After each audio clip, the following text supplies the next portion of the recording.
Olá! Glória a Deus! Como que você está? Eu espero que você esteja abençoado. Eu espero que você esteja em paz. Na paz que excede todo entendimento. Conhece a paz que excede todo entendimento? É aquela paz que só Jesus pode nos dar. É aquela paz que só Jesus coloca no nosso coração, preenchendo o vazio que nós temos de Deus. É essa paz.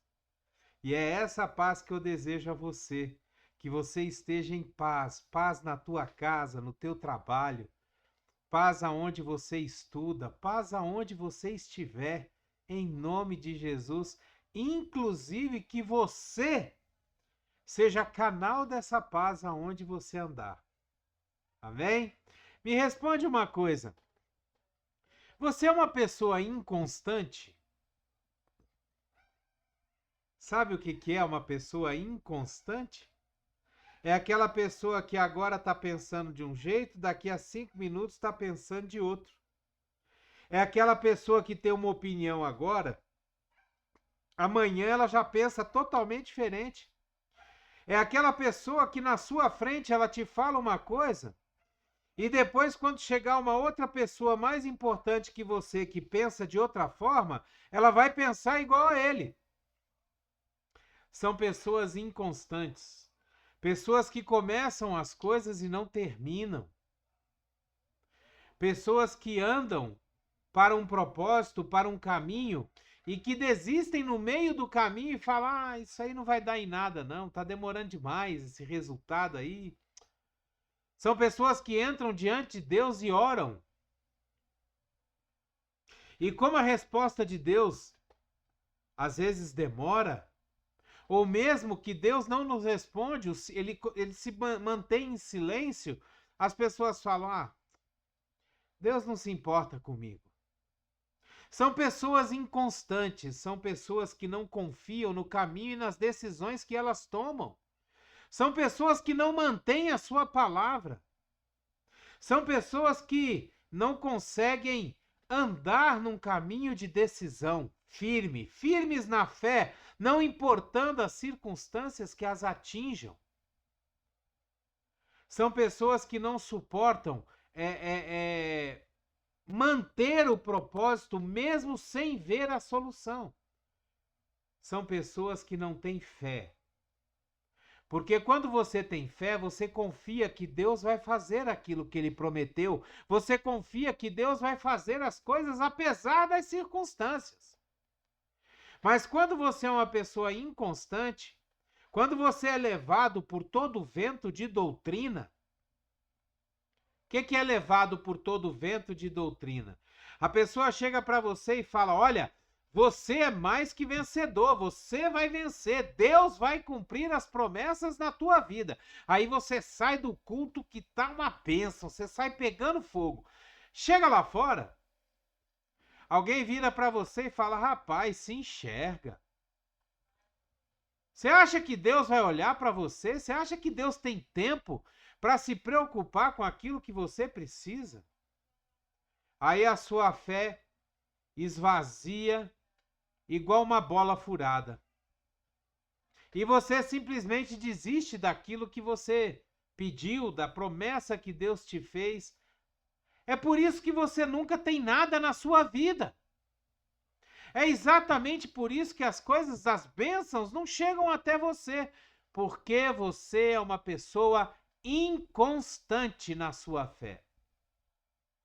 A palavra de Deus nos diz no livro de Efésios, no capítulo 4, versículo 14, a palavra de Deus ela nos diz assim: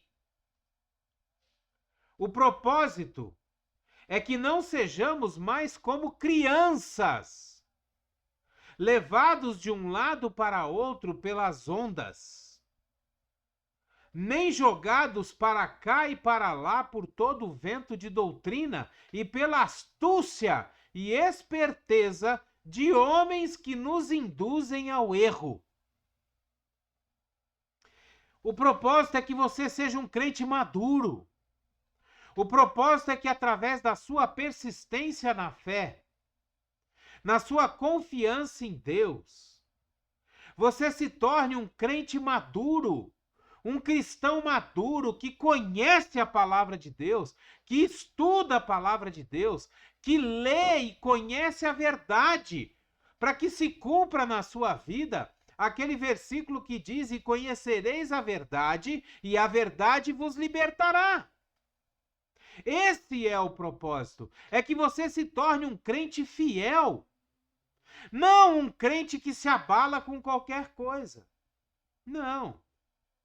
Um crente fiel, uma pessoa que confia nas promessas do Senhor, confia nas bênçãos do Senhor, confia no amor incondicional e sem tamanho de Deus por nós.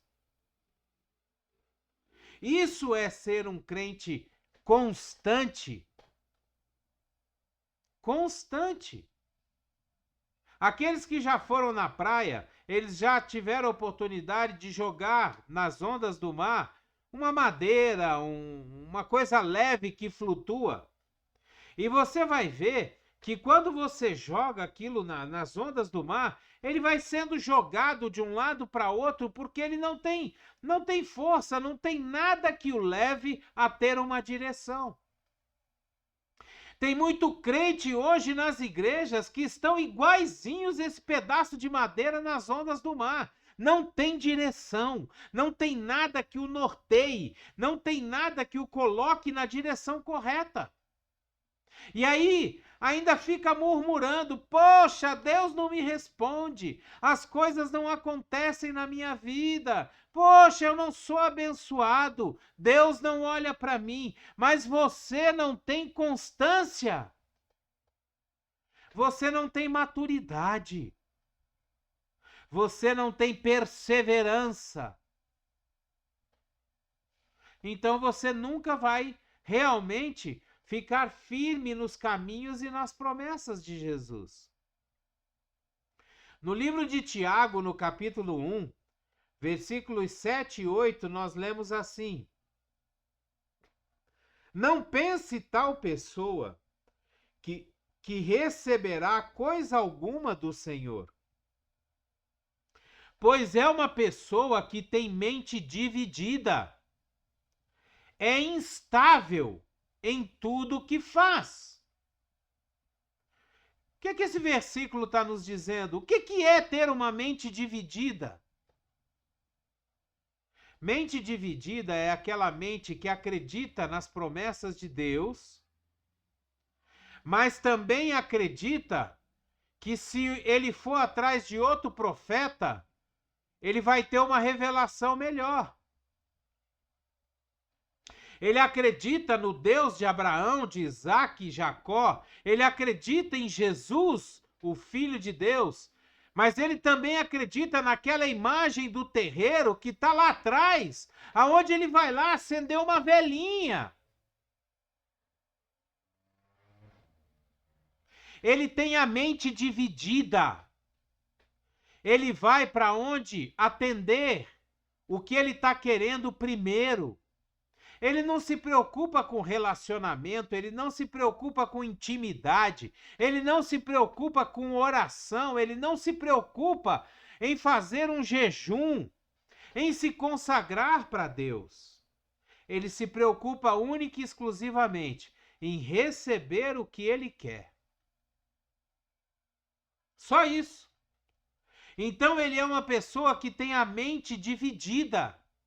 Ele anda sempre duvidando ou se garantindo em coisas diferentes para ver qual das duas dá certo.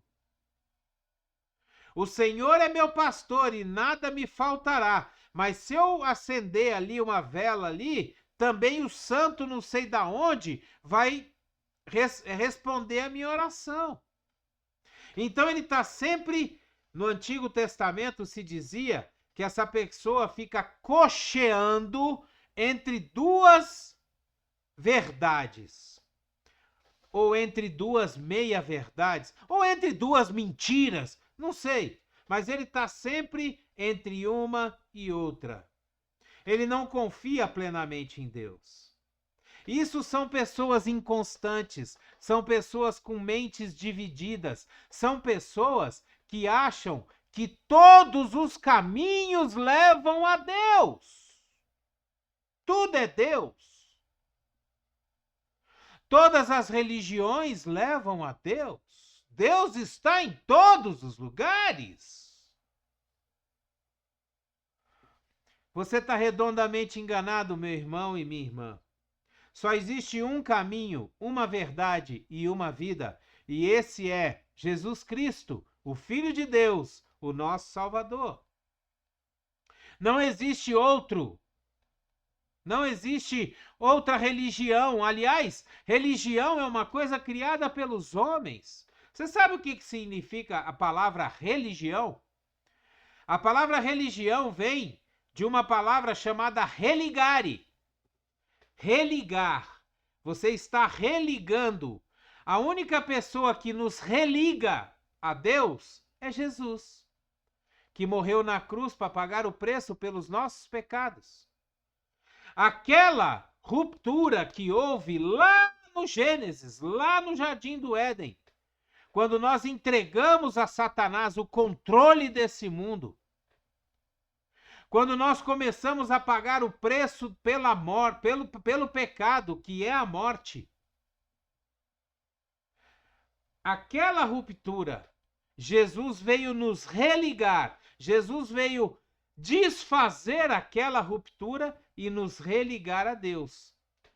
Agora, a religião que existe por aí, onde muitas vezes as pessoas só pensam em dízimos, ofertas, bazares, cantinas, vendas de livros, CDs e outras coisas mais, essa religião não nos leva a Deus. Essa religião pode nos levar a qualquer outra coisa menos a Deus. Então essas pessoas, elas têm a mente dividida, elas são instáveis em tudo que faz, elas não terminam aquilo que elas fazem, aquilo que elas começam. Elas desistem no meio do caminho, da mesma forma que elas desistem do processo de santificação, que é andar pelo caminho de Jesus, que é andar ao lado de Jesus. Elas desistem, elas viram as costas para Deus, porque elas falam que Deus não vai fazer por elas. Deus não tem tempo de olhar para elas, e elas duvidam de Deus, e não têm fé suficiente para acreditar naquilo que Deus faz nas nossas vidas. No livro de Tiago, no capítulo 1, no versículo 4, nós lemos assim: a perseverança deve ter ação completa, a fim de que vocês sejam maduros e íntegros, sem que falte a vocês coisa alguma. Veja que nesse versículo nós vemos exatamente o contrário, o oposto daquilo que nós vimos nos dois versículos que nós lemos anteriormente. Tanto em Efésios 4,14 como em Tiago 1, de 7 a 8, nós vimos que as pessoas são insensatas, são mentes divididas, são inconstantes, são meninos na fé. E aqui nós vemos que as pessoas são maduras e íntegras, inteiras.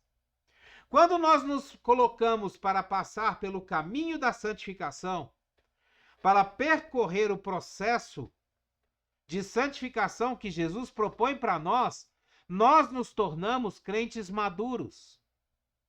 Nós vamos à palavra de Deus e começamos a entender e aprender aquilo que Deus quer de nós.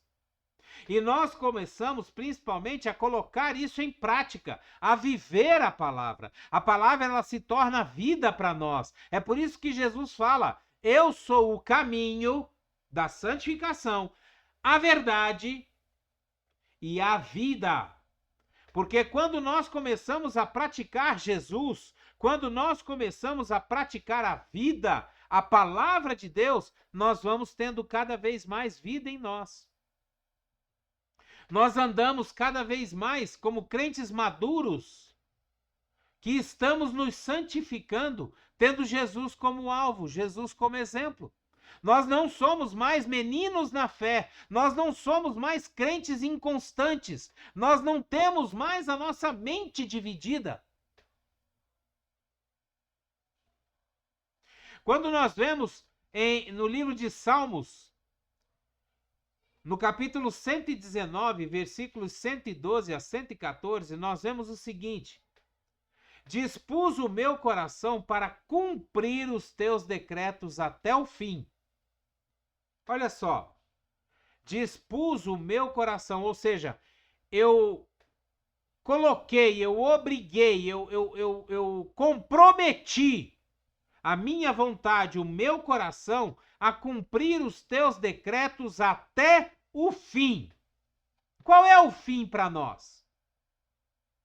O fim para nós é a morte e a ressurreição em Cristo Jesus e a glorificação em Cristo Jesus e entrar no paraíso para viver com Deus em Cristo Jesus.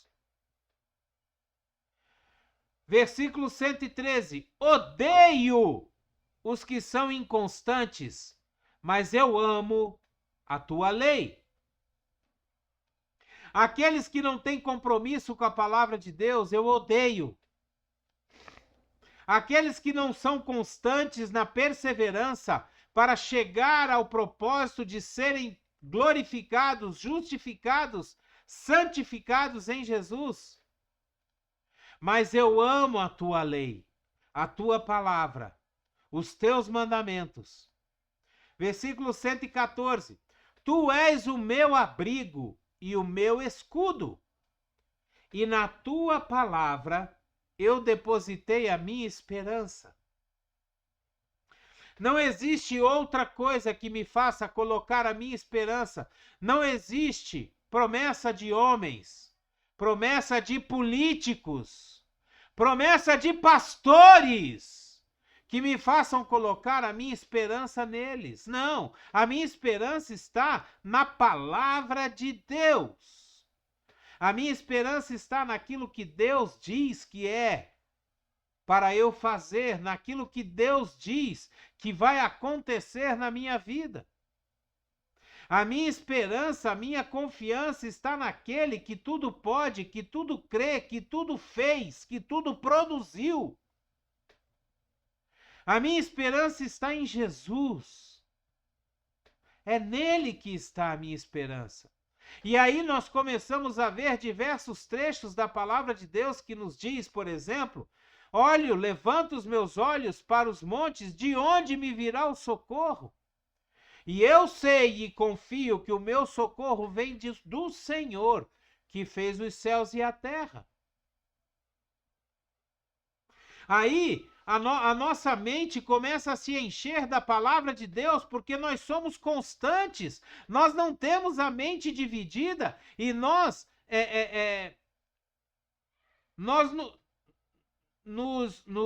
como se diz, nos colocamos diante da palavra de Deus para nos aprimorar cada vez mais, e nós começamos a lembrar do seguinte: o Senhor é meu pastor e nada me faltará. 10.000 cairão ao meu lado e 1.000 à minha direita, mas eu não serei atingido. Praga nenhuma chegará na minha tenda, a minha tenda será guardada pelo Senhor. Por quê? Porque eu confio, eu ponho a minha confiança em Deus. Eu não sou inconstante, eu não duvido. A minha fé é uma fé firmada naquele que tudo pode, naquele que tudo fez. Eu não sou um crente inconstante, então eu posso me garantir de que Deus é o meu refúgio, a minha fortaleza, socorro bem presente na hora da angústia, na hora da tribulação. Eu posso garantir que Deus vai suprir em Jesus, na riqueza de Jesus, todas as minhas necessidades. Então eu não tenho mais preocupação. Tem um trecho na palavra de Deus que diz que o nosso trabalho nesse mundo é descansar em Deus. Porque Ele já fez todas as coisas. Nós precisamos trabalhar, sim. Nós precisamos correr atrás dos nossos sonhos, sim. Nós precisamos procurar ser melhores a cada vez, a cada dia, a cada passo que damos. Mas nós não podemos retroceder na nossa fé. Nós não podemos olhar para trás. Lembra? Lembra aquele trecho da palavra de Deus que diz que aquele que botou a mão no arado não pode olhar para trás? Porque se olhar não é digno da salvação que Deus lhe deu, que Deus lhe proporcionou. Nós não podemos ser pessoas inconstantes, nós precisamos aprender e nos acostumar a terminar aquilo que nós começamos. Terminar os nossos propósitos, terminar aquilo que nós votamos diante de Deus. Meu irmão, minha irmã, se você prometeu alguma coisa para Deus, cumpra. Não fique devendo, cumpra. Vá até o final. Tem muita gente que não consegue fazer um jejum de 24 horas. Chega diante de Deus e fala: Deus, eu vou jejuar 24 horas para me consagrar a ti. E não consegue, quebra antes. Ah, minha cabeça está doendo, meu estômago está doendo, o meu dedinho está doendo. E não consegue terminar um propósito que seja. Não consegue se colocar numa posição de falar: não, eu vou terminar aquilo que eu comprometi com Deus. Eu vou tirar um tempo de consagração a Deus. E é por isso que a nossa vida não sai do buraco, é por isso que nós não recebemos as bênçãos que nós pedimos, porque nós não temos comunhão com Deus, nós não temos intimidade com Deus, nós não somos fiéis a Deus. Meu irmão, minha irmã, não pense que porque você dá o dízimo e as ofertas na igreja, Deus já tem a sua fidelidade e já acha que você é o crente mais fiel do mundo. Não! Deus não está preocupado com o teu dinheiro. Você não é obrigado a dar dízimo, você não é obrigado a ofertar. Deus não se preocupa com o seu dinheiro. Deus tem preocupação com o seu relacionamento, com a sua fidelidade com Ele em relacionamento, em intimidade com Deus, com o Espírito Santo. É isso que Jesus está buscando. A palavra de Deus nos diz que os olhos de Deus estão sobre a terra, buscando verdadeiros adoradores, aqueles que o adorem em espírito e em verdade. E não se engane também. Não é porque você vive o dia inteiro cantando louvores, hinos de louvores, que você está adorando a Deus, não, meu irmão. Tem uma diferença muito grande, minha irmã, entre louvar e adorar. Tem uma diferença muito grande entre entrar na presença do Senhor e começar a adorá-lo pelo que Ele é, pelo que Ele fez, pelo Deus maravilhoso que Ele é, engrandecendo o nome dEle, chamando Ele de santo, dando glórias e louvores a Ele. Isso é adoração. É você chegar diante de Deus e dizer para Ele que o ama, que precisa dEle, que depende dEle. Isso é adoração. Você adora a Deus com a sua vida, com o seu dia a dia. Não é com louvores, não é cantando louvores, não. Esse negócio de dizer que, eu estou louvando a Deus. Não, esquece isso. Seja um verdadeiro adorador.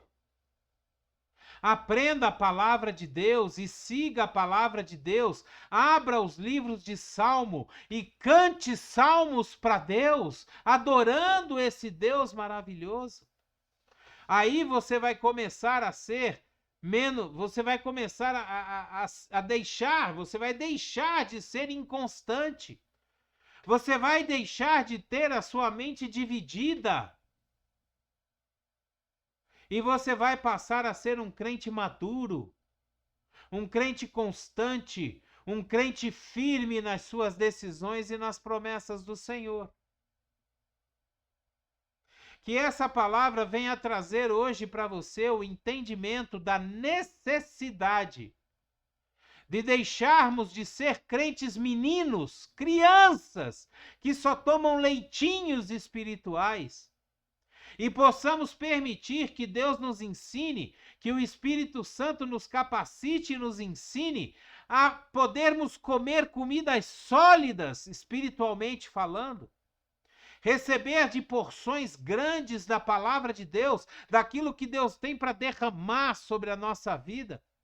Aquilo que a própria palavra de Deus diz, que nem olhos viram, nem ouvidos ouviram, aquilo que Deus tem preparado para derramar sobre as nossas vidas. É essa vida que nós temos que buscar, viver a vida e vida em abundância que Jesus veio para nos dar. Eu vim para que vocês tenham vida e vida em abundância. Não essa vida miserável que muitas vezes nós vivemos com um pirequinho na mão, pedindo pelo amor de Deus, profeta, diga uma palavra de Deus para mim. Sendo mendigos espirituais, andando de culto em culto, procurando aquele que profetize sobre a nossa vida. Não é isso que Deus tem para nós. Não é isso que Deus tem para você. Deus tem maravilhas para derramar sobre a sua vida. Entenda isso de uma vez por todas. Pare de ser um mendigo espiritual e vá buscar a presença verdadeira de Deus e permita que o Espírito Santo te leve à maturidade cristã, a fim de você receber de Deus tudo aquilo que Ele já tem preparado para você, desde o ventre da sua mãe. Amém? Glória a Deus! Louvado seja o nome do Senhor. Aleluia! Dê o seu like, dê o seu gostei, o seu joinha. Se você puder e quiser, assine o nosso canal. Nos ajude a levar essa palavra muito mais longe e a colocar, sabe, mostrar para o YouTube que o conteúdo desse canal é relevante e é bom, é gostoso, é aprazível mandar isso para todas as pessoas. Seja você um missionário de Deus, pegue esse vídeo, o link desse vídeo, poste nas suas redes sociais, mande para os seus contatos. Nos ajude a levar a palavra de Deus, proclamar e propagar a palavra de Deus aonde quer que você esteja, em nome de Jesus. Amém? Glória a Deus! Que a graça e a paz do nosso Senhor Jesus Cristo, o grandioso e infinito amor do Pai, a comunhão e a doce consolação do Espírito Santo esteja sobre a sua vida, sua casa, sua família, sua empresa, aonde quer que você esteja, por onde quer que você vá, que você seja uma bênção na vida de alguém e que você leve a palavra de Deus em tempo e em fora de tempo, em nome de Jesus. Abreijos para você e até o próximo vídeo.